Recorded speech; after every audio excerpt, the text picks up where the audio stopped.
So, as you stated before, you were a counselor and a teacher. Do you think that the two jobs go hand in hand, or do they differ? No, because once a teacher, you're always a teacher. I was accused of being that in anything that I do, because if I'm working with children, and now if as a teacher, as I said, if I'm handling the lunchroom, it's one of the big things in an elementary school is handling. Well, I wouldn't let children just eat all kinds of ways and throw food and do things like that. So I'm always the person that just quietly goes over to you and tell you you cannot do that, and it's embarrassing to the other students and that. So no, the counseling just aided me to be stronger, because I was able to work with young parents who had little and no idea of how to rear children. So no, I felt, and certainly it helped out in any of the conferences that I had. And you have lots of conferences in elementary schools. At least we did, and where I taught. So what children did you come across while you were counseling? Like, what kind of personalities did they have, and how did you try to shape them? Well, I found real quick, my first counseling job was in the middle school. In those days it was called junior high, because we had 7th, 8th, and 9th in the junior high program, whereas middle school is 6th, 7th, and 8th.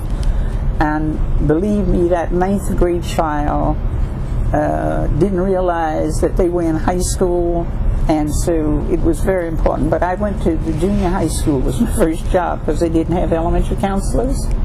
And I could see there that by 16 years old, especially kids who had failed twice in elementary and then they failed once in middle school, they would be 16 years old going on 17. And they just felt misplaced, and making a change in their thinking and doing was very difficult. So I was more assured that being an elementary counselor would be where you could make a difference with both the children and the parents. Because parents give up when the boys, especially their male children, come home and tell them, shut up, sit down, do this. They boss their parents. And whereas if they started that in the elementary schools, but even in kindergarten, well, you had a chance to change them and change the parents. Okay. So you were principal for about 15 years. How did you handle the power of that position, and were you ever overwhelmed? Well, you see, I touched all of the bases. I went in as a teacher. I went in as a supervisor. I was a supervisor. And then I went to had the counseling experience, and most principals use the counselors to carry on programs that the teachers cannot do. And so I had a lot of administrative experience being left in charge of the building when I was a counselor. And no, I mean, I had problems just like everybody. I wouldn't say that I never had problems. I had some parents come in very irate, not with guns in those days, but they would be very, very irate. And you have to get them calmed down and get back on track. So as a principal, I recall how it was when teachers didn't have the materials they needed, and you hold them responsible.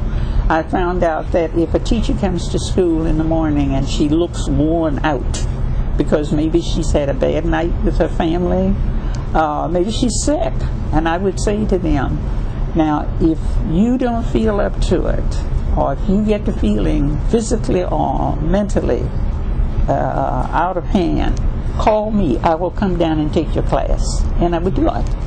And having been a counselor, having been a teacher, and I taught all the grades, because to get my experience I taught in summer school to get practice outside of first grade.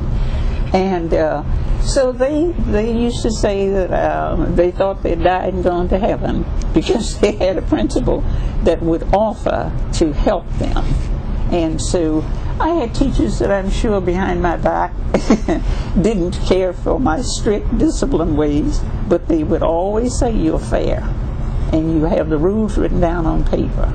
And they may not like the rule, but they had agreed, even within the contract of the negotiation, because in all schools you had the negotiation, they had unions and all of that, and you had that to deal with as a principal, because they could file a case against you, and you had a right to defend yourself. But fortunately, I would say to them, I'd rather that you talk it out with me before you take it downtown.